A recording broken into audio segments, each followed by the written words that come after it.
They called his dream an eyesore, a nuisance to be erased. A powerful HOA member in Portland tried to crush a beloved chef's livelihood with threats and intimidation, but she didn't know he held a city's blessing and was about to expose her dirty secrets. You won't believe how this culinary artist turned the tables. Don't miss what happens next. The crisp October air of Portland, usually alive with the scent of fallen leaves and brewing coffee, carried a different, acrid note for Diego Morales that morning. It wasn't the aromatic spices of his ropa vieja simmering in the El Sabor Cubano food truck, nor the sweet plantains he was about to fry. It was the sterile, chemical smell of the stark white envelope clutched in his hand, an unwelcome intruder in his world of vibrant flavors and warm community. The official-looking letterhead of the Hawthorne District Homeowners Association felt cold, impersonal, a stark contrast to the warmth he prided himself on serving daily. "This is an outrage, a culinary crime," Diego muttered in Spanish, his dark eyes, usually sparkling with a chef's passion, now narrowed with a brewing storm. He ran a hand through his already disheveled black hair. 34 years old, with a physique hardened by long hours over hot stoves and a heart softened by the smiles of satisfied customers, Diego had poured his soul, and every last cent, into this food truck. It wasn't just a business, it was a lifeline, a vibrant thread woven into the fabric of this Portland neighborhood. He'd even cooked for Mayor Hales once, a private event, and the mayor himself had lauded his Cuban sandwiches as a taste of sunshine on a rainy Portland day. That memory, usually a source of pride, now felt like a distant, irrelevant dream. The letter was blunt, brutal. It spoke of violations of aesthetic standards, unacceptable noise levels, and olfactory disturbances.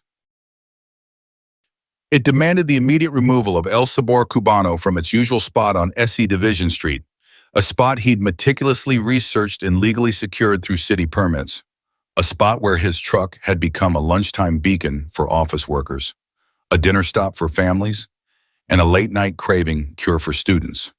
The letter was signed by several HOA board members, but one name seemed to glare at him from the page: Patricia Yates. Diego knew Patricia, or rather he knew of her, a woman in her early 50s, with a helmet of perfectly coiffed blonde hair and a perpetual expression of someone who just smelled something unpleasant. She lived in one of the grander Victorian houses a few blocks away, the kind with manicured lawns that seemed to shrink away from any sign of imperfection. He'd seen her walk past his truck on several occasions, her nose slightly in the air, her gaze lingering on his colorful, bustling operation with an expression that could curdle milk. He'd once tried a friendly "good morning," but she'd merely offered a curt nod that felt more like a dismissal. Just last week, she'd approached him directly for the first time. "Mr. Morales," she'd begun, her voice as crisp and unyielding as a starched collar. "While some people might find this sort of street food acceptable, the residents of this historic district do not. Your establishment is frankly an eyesore. It lowers the tone of the neighborhood. It's unhygienic, little better than a common market stall." Diego, ever the diplomat when not in the heat of his kitchen, had tried to reason with her. He'd shown her his pristine sanitation grades, his city permits, even offered her a complimentary medianoche, his signature pressed sandwich. She'd waved it away with a disdainful flick of her wrist. "Permits can be reevaluated, Mr. Morales. This neighborhood has standards, and your aromas are becoming a nuisance." He remembered the sting of her words, the thinly veiled classism. Chobu amat vesin, a dirty, common marketplace. That's how she saw his dream, his heritage, his contribution to the community. And now, this letter, it wasn't just a request. It was a declaration of war, threatening further legal action, including but not limited to substantial fines and impoundment, if he didn't comply within 7 days. 7 days. 7 days to dismantle everything he'd built. The thought sent a cold dread through him, quickly followed by a surge of defiance. This wasn't just about a parking spot. This was about his dignity, his culture, his right to earn an honest living doing what he loved. He thought of his abuela back in Havana, her weathered hands crafting culinary magic from the simplest ingredients, instilling in him the belief that food was love, food was community. He wouldn't let Patricia Yates, with her sterile views and sanitized world, extinguish that flame. He looked at the vibrant mural painted on the side of his truck, a joyous scene of Cuban life, music, and of course, food. It was a beacon of culture, a splash of sunshine in often gray Portland. An eyesore to whom, certainly not to the dozens of regulars who greeted him by name, who shared their stories over his cafecito, who found a taste of home or a delicious adventure in his cooking. The problem wasn't just the letter, it was the venom behind it, the insidious intent to erase something that didn't fit Patricia Yates's narrow definition of acceptable. Diego crumpled the letter slightly in his fist. He knew this was Patricia's doing, her personal crusade. The other signatures were likely a formality, board members swayed by her forceful personality or simply indifferent. He needed to understand the full scope of this attack. He needed to fight back, not just for himself, but for the spirit of Portland, a city that prided itself on its eclectic, inclusive food scene. The fight had just begun, and Diego Morales, chef, entrepreneur, and proud Cuban American was not one to back down from a challenge, especially when his passion was on the line. He took a deep breath, the scent of his simmering sofrito now a comforting call to arms. He had to call Carlos. The rich aroma of garlic and cumin, usually a source of comfort and pride for Diego, now seemed to mock him as he dialed Carlos Rivera's number. His knuckles were white where he gripped the phone. "Porno. Carlos, mi hermano, I'm in deep trouble," Diego said, his voice tight, the usual jovial lilt gone. He quickly relayed the contents of the HOA letter, the 7-day ultimatum, and his conviction that Patricia Yates was the driving force behind it. On the other end of the line, Carlos, ever the pragmatic communications specialist for the city, listened intently. At 29, Carlos was sharp, well-connected, and fiercely loyal to Diego, whom he'd befriended years ago at a local salsa night. Their shared Latino heritage and passion for Portland's vibrant culture had forged a strong bond. Patricia Yates, HOA, SE Division Street, Carlos repeated, already typing rapidly on his computer. "Diego, this stinks worse than day-old picadillo." HOA overreach is a classic Portland complaint, but this feels personal, targeted. Let me make some calls, dig into their bylaws, see what jurisdiction they even think they have over a legally permitted food truck on a city street. She called El Sabor Cubano Chobua Mat Vecin. "Carlos, a dirty market stall," Diego recounted, the insult still raw. "She wants to sanitize the neighborhood, and my truck is her first target. Her aesthetic standards probably mean anything that isn't beige and boring," Carlos quipped, trying to inject a little levity, but his tone quickly turned serious. "Look, don't panic. Don't engage with her. Let me see what I can find. You keep doing what you do best. Make incredible food, but be observant. Document everything, any interactions, any new notices, anything." The next few days were a torment for Diego. He operated El Sabor Cubano under a cloud of anxiety. Every new customer approaching the truck went in made him wonder if they were a sympathizer or a spy for Patricia. He found himself scrutinizing faces, second-guessing friendly conversations. The joy of cooking, the easy banter with his regulars, felt strained. He even burned a batch of Maduros, something that hadn't happened since his apprentice days.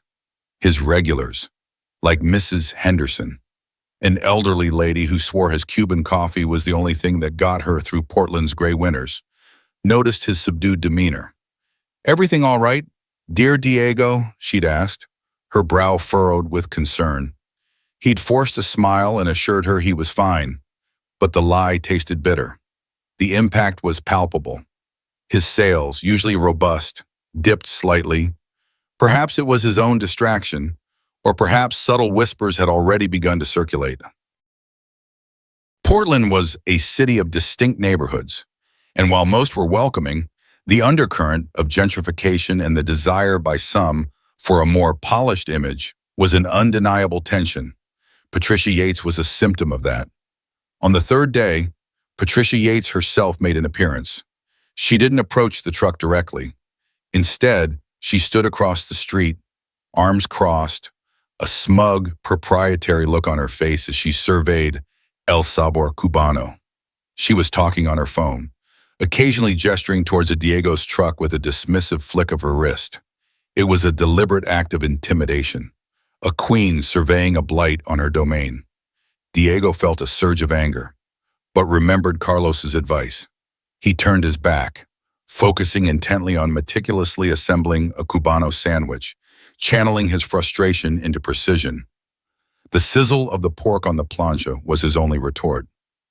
Later that evening, Carlos called back. His voice was edged with a mixture of frustration and intrigue.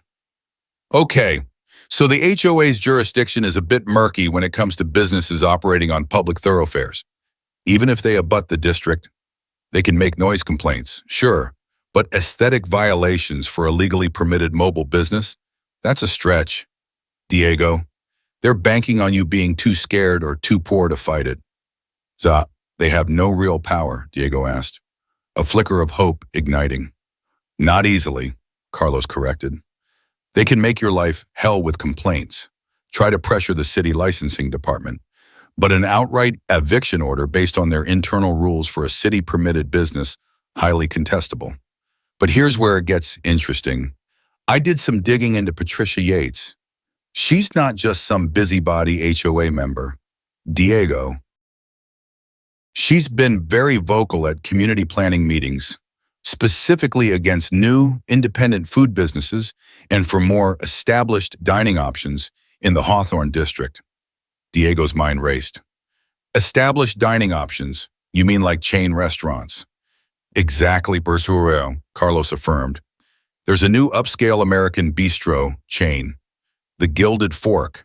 That's been trying to secure a prime location in Hawthorne for months, facing a lot of community pushback because people want to keep the neighborhood's unique, local flavor.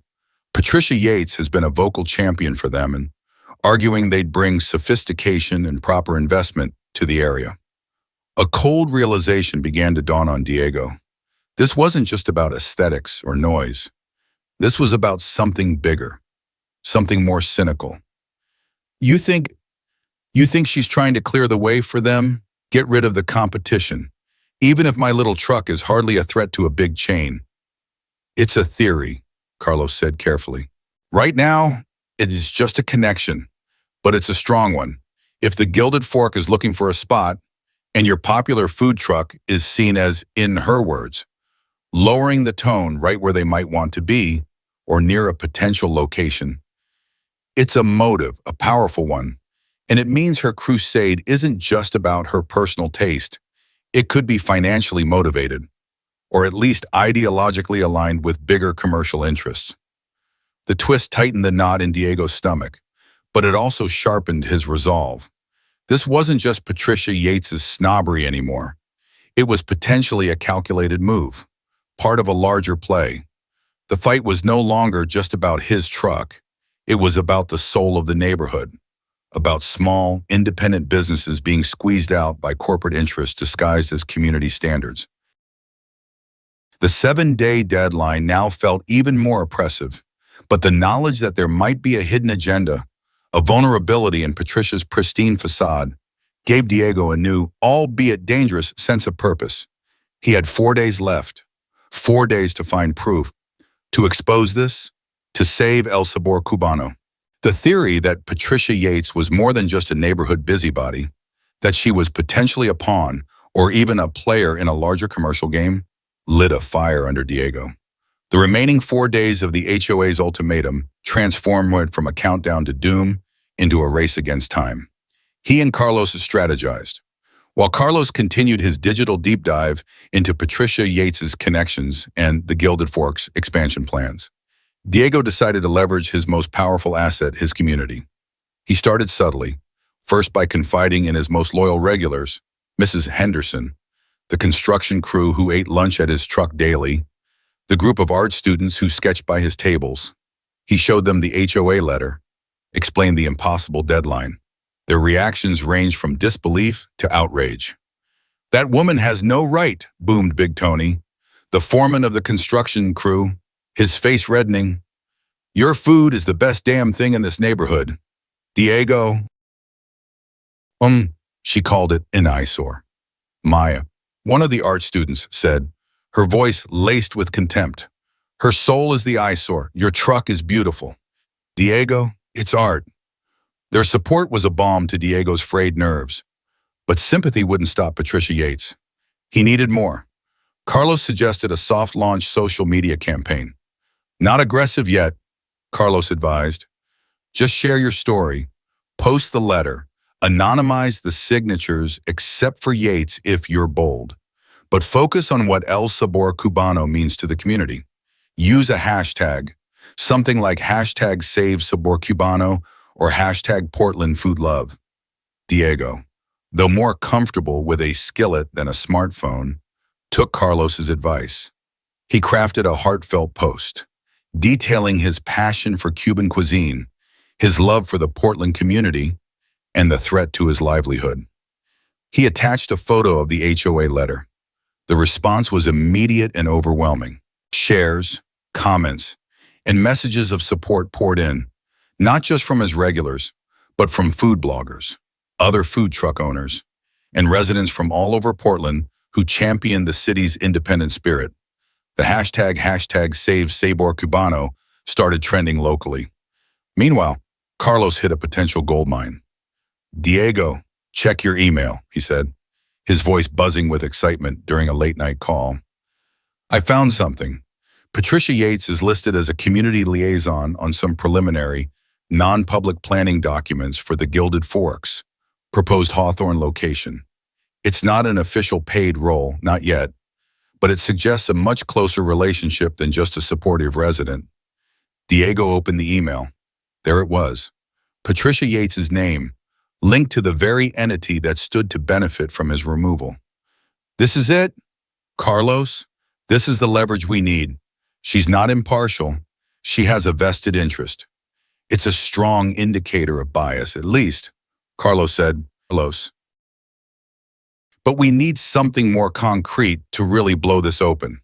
Her liaison role could be spun as civic duty. We need to show why she'd be so aggressive, so willing to bend or break rules to get you out." The next day, armed with this new information and the growing public support, Diego felt a shift in his own demeanor.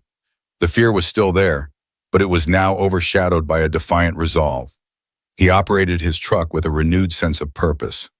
That afternoon, a young woman, a local journalist who had seen the hashtag Save Sabor Cubano posts, approached him with a microphone and a cameraman. "Diego Morales, I'm Sarah from the Portland Mercury. We've heard about your situation with the HOA. Care to tell us your side of the story?" This was the moment. Diego took a deep breath. He spoke passionately about his love for food, his community, the unfairness of the HOA's actions, and carefully, he hinted at potential ulterior motives without making direct, unproven accusations. He mentioned the strong support he had received. The interview was posted online within hours and quickly gained traction. The narrative was shifting. Diego wasn't just a rule breaker. He was a beloved local entrepreneur being bullied. The pressure was clearly mounting on Patricia Yates. She was spotted arguing heatedly on her phone in her front yard. Anonymous flyers even began appearing on lampposts in the Hawthorne district, simply stating, "Support local food. Support El Sabor Cubano. Question HOA motives." Then came the breakthrough. From an unexpected source. One of Diego's regulars, a quiet accountant named Arthur, who usually just ordered a café con leche and read his newspaper, approached Diego hesitantly. "Mr. Morales," Arthur began, "I couldn't help but overhear some talk, and I saw your posts about Patricia Yates. I do some freelance bookkeeping for small businesses. A few months ago, I was approached by a consultant representing a restaurant group. They wanted me to look over some discretionary community outreach expenses. It seemed unusual. The amounts were disguised, but one of the recurring recipients, through a convoluted series of payments to a neighborhood improvement fund that she controlled, was Patricia Yates.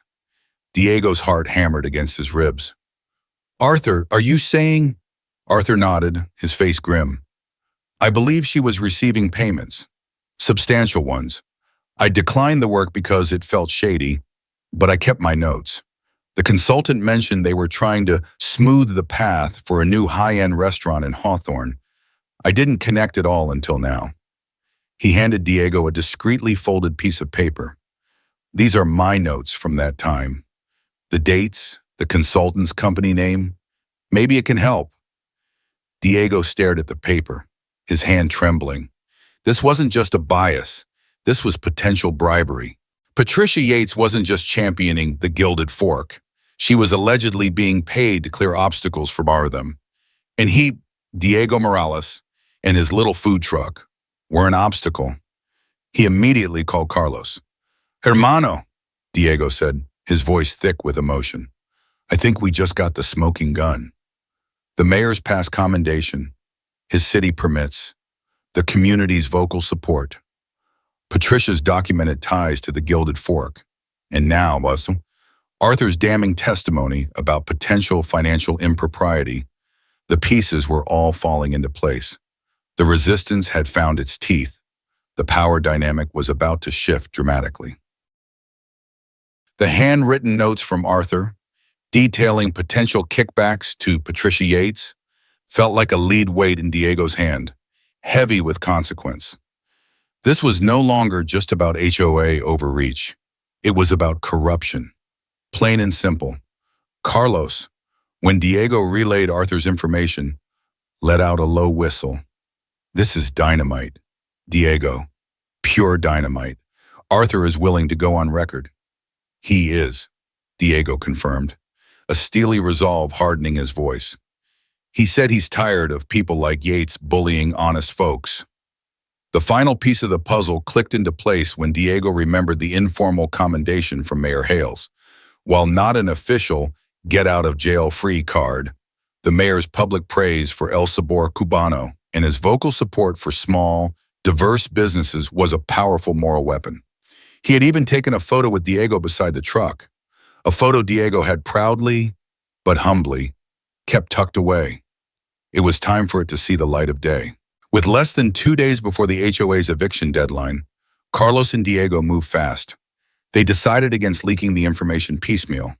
They needed a public forum, a moment of undeniable impact.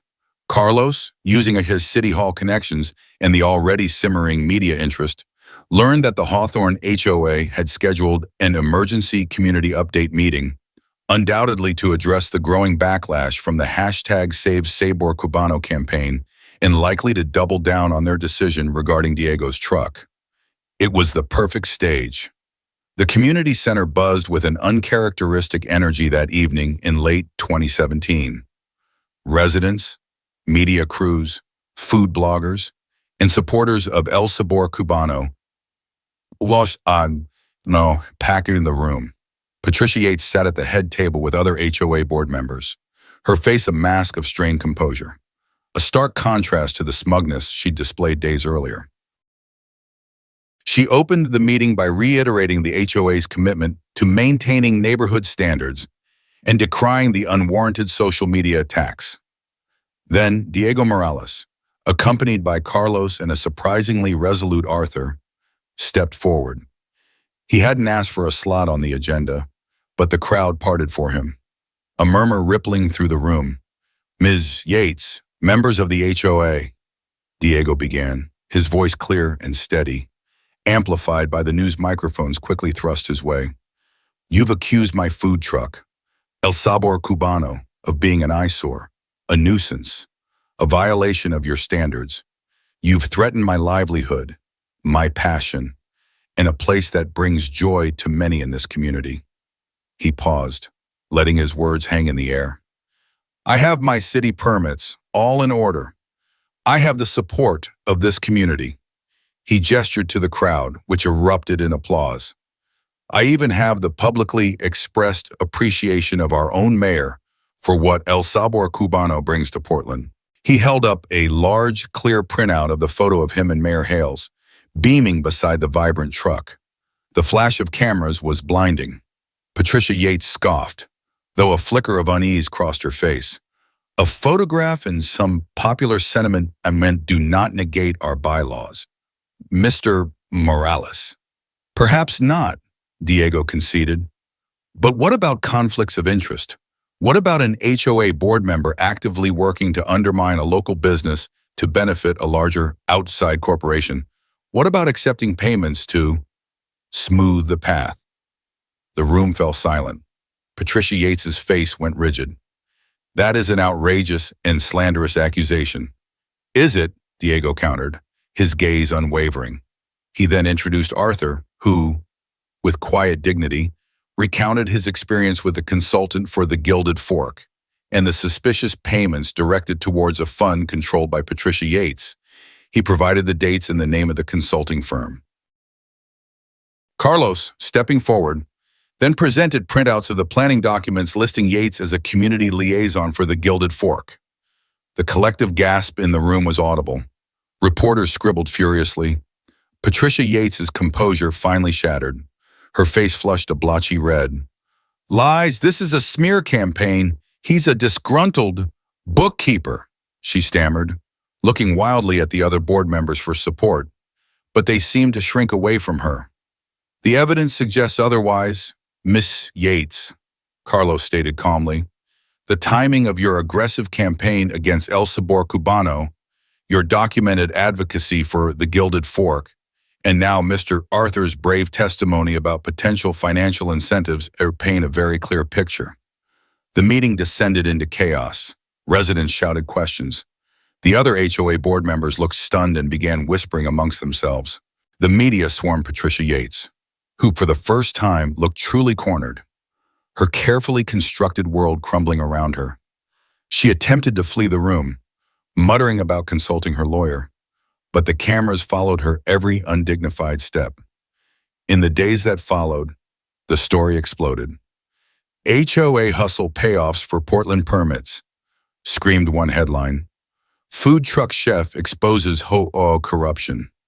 Read another.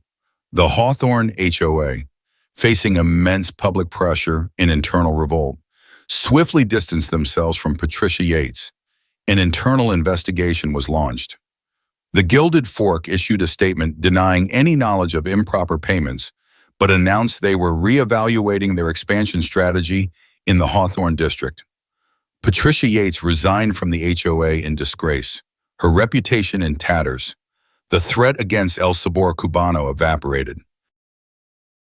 In fact, the HOA issued a public apology to Diego Morales, acknowledging their mishandling of the situation and affirming their support for legally operating small businesses. Diego stood before El Sabor Cubano a week later, the October sun feeling warmer than ever. Lines were longer than he'd ever seen, a testament to the community's unwavering support. Mrs. Henderson gave him a hug. Big Tony clapped him on the back, and Maya presented him with a beautiful sketch of his truck, now a symbol of resilience and delicious defiance. Carlos leaned against the truck, a satisfied grin on his face. Well, hermano, Carlos said, looks like justice, much like your lechon asado, is best served hot and to the people. Diego smiled, a genuine, unburdened smile that reached his eyes. He picked up his favorite spatula, the scent of grilling onions and peppers filling the air. He was more than just a chef. He was a community champion who had faced down intimidation and corruption, armed with his passion, his friends, and the undeniable truth. El Sabor Cubano wasn't just a food truck. It was a landmark, a testament to the power of one person, one voice, and one perfectly cooked Cuban sandwich to make a difference. The victory was sweet as the plátanos maduros sizzling on his grill. Diego's unwavering spirit and the shocking revelation of Patricia's corruption proved that one person, armed with truth and community support, can dismantle injustice. His food truck became more than just a place for great food. It's a beacon of resilience in Portland. Thank you for joining Diego's fight. If you love this story, please subscribe, like, and share your thoughts in the comments below.